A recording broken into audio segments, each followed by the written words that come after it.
Hey everyone, Dev with Crime Hive, and in this true crime video, we're talking about the murder of Charly Lewis right here. This woman, Charly Lewis, she was murdered by this man down here, Stephen Young, and interesting case. I've got the arrest affidavit, so we're going to cover the details in this case and some of the tools and resources that police use to solve this case. What's interesting about this is Charly Lewis was a witness to a previous murder by the same suspect here, Stephen Young. So we're going to talk about this case. Before I do, again, if you like these kind of true crime videos, just be sure to subscribe. You can hit the bell notification to all and get updates on more videos that I come out with. So let's talk about this one right here. It really begins, we're looking at a murder charge in the first degree. This takes place in Denver, Colorado.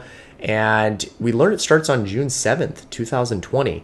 Not too long ago, just a few months ago, about 5:07 a.m., there was a 911 call received from about a body located in the alley behind 1065 North Federal Way. Just to give you guys context on that area, I pulled up the map here.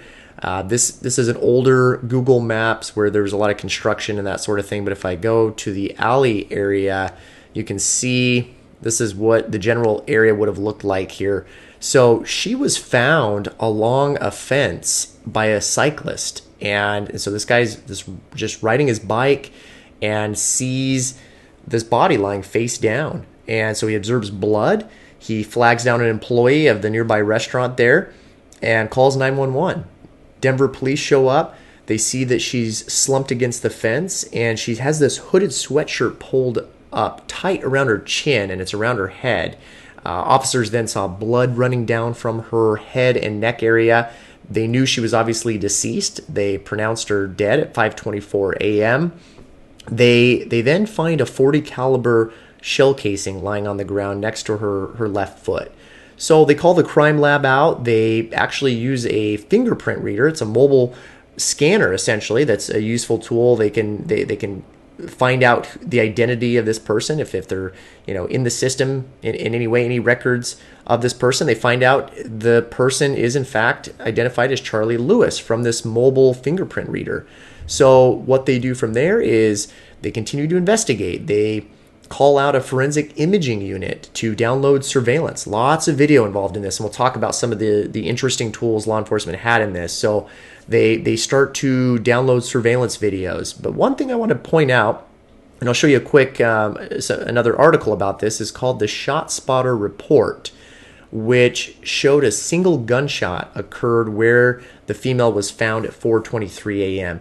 What that means is some police agencies have resources such as this, and what it is, it's a gunshot detection technology. It's a really interesting tool, and what it does, and I've just pulled up this article here with the Denver police chief just describing what this is. So he talks about how there's this acoustic sensor that detects and analyzes the potential gunshots. They then send the tape of that real gunfire to a human analyst, and this person then alerts the dispatchers. Only takes about 60 seconds or less. Really interesting technology.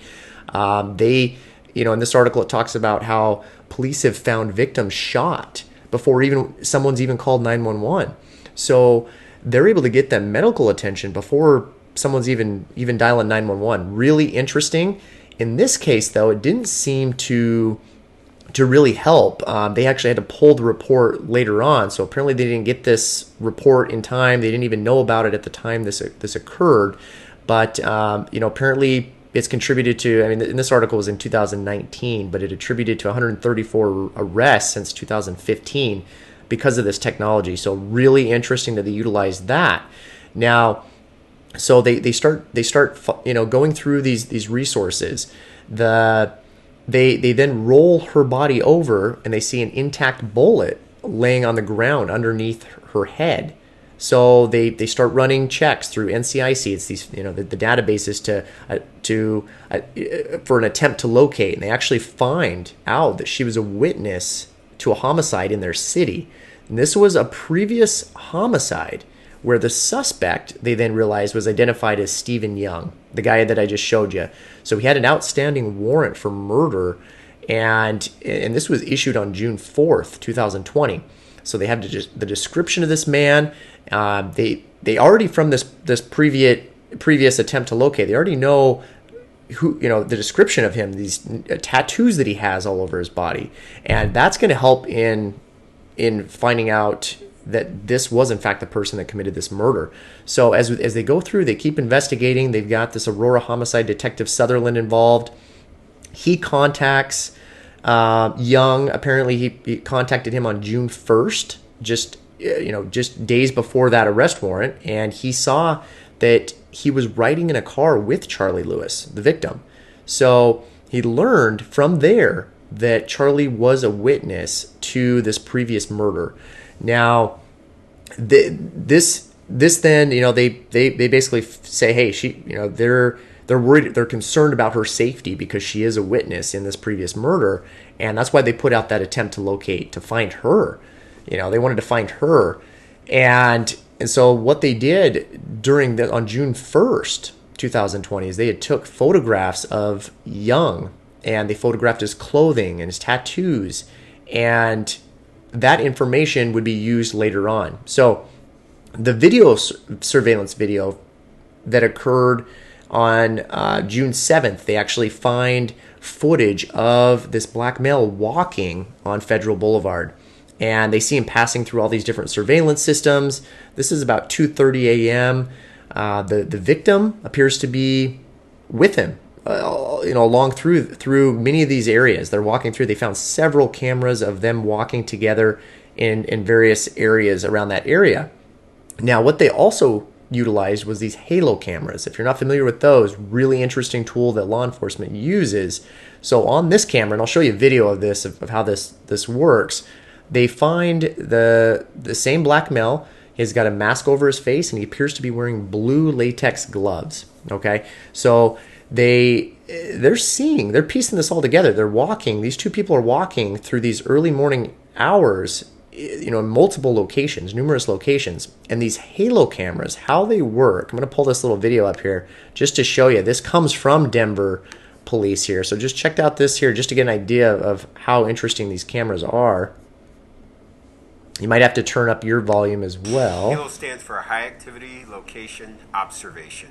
Currently in the HALO system, there are approximately 250 cameras that are recorded on a daily basis. In addition to those cameras, through our partnerships, we have access to hundreds of additional cameras.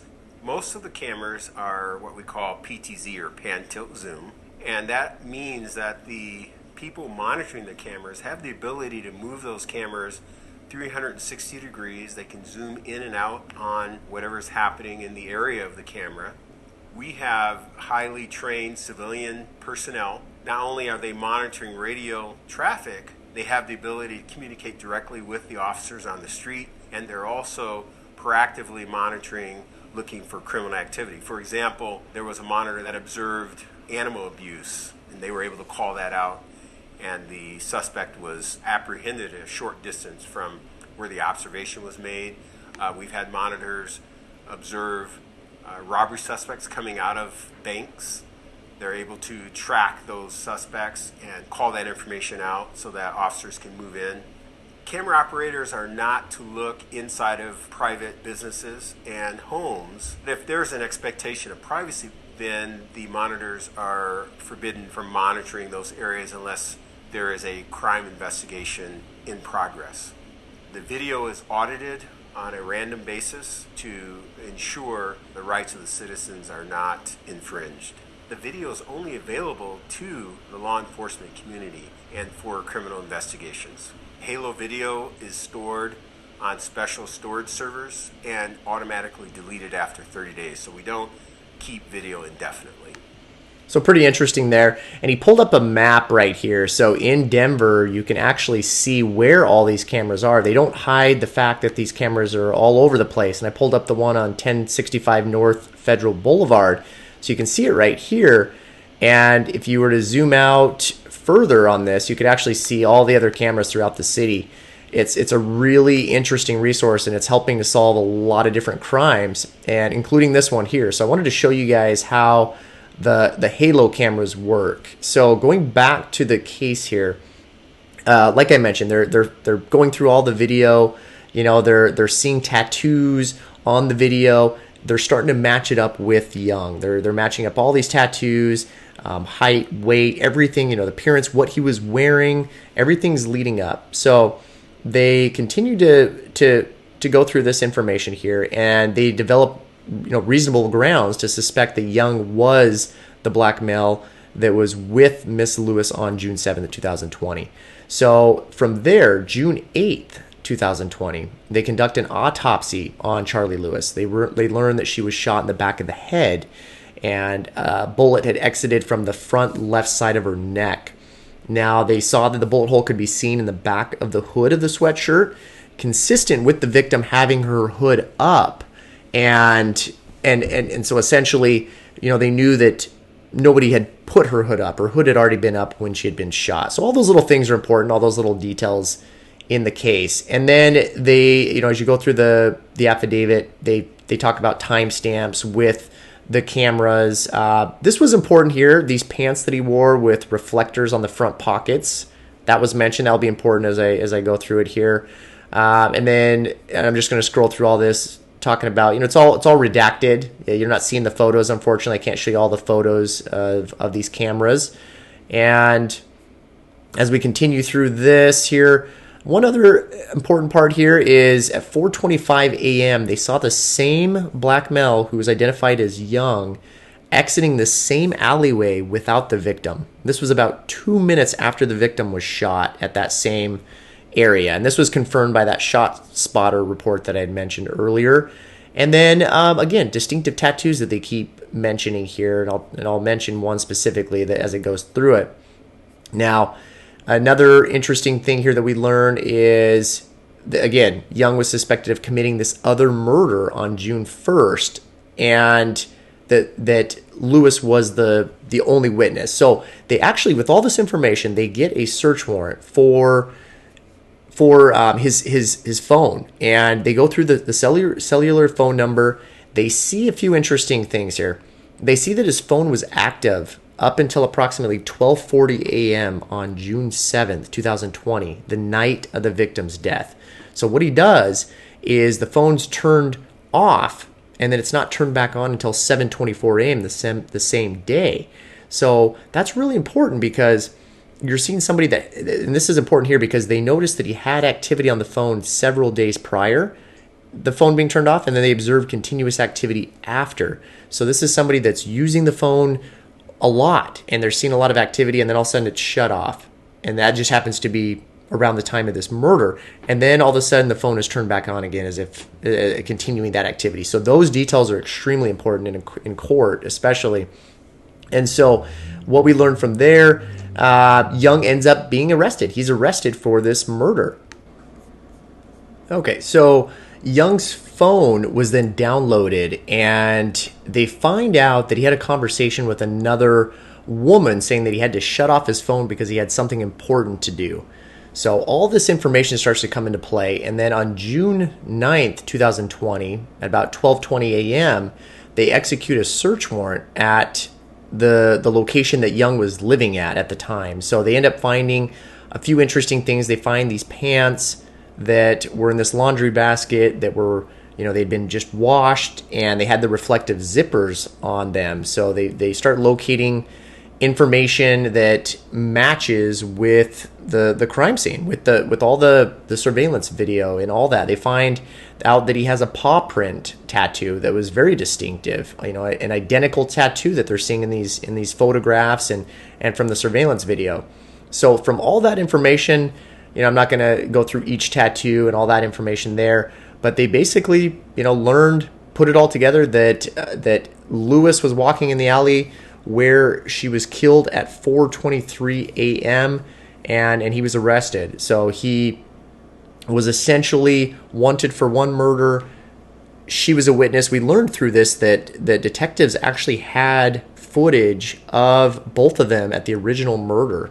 So the witness and the suspect were caught on camera in the original murder, and then of course they catch him again during the second murder of the witness in the first murder. So she was taken out because she was going to be a witness in that first one, and then he was arrested. So really interesting technology and tools used in that. Just wanted to give you guys that information in this case. Again, pretty tragic. You know, it's not one of those types of cases that that doesn't have a happy ending to this case, unfortunately. So again, this is Dev with Crime Hive. I'll be back with another video soon, and you all take care. Thanks.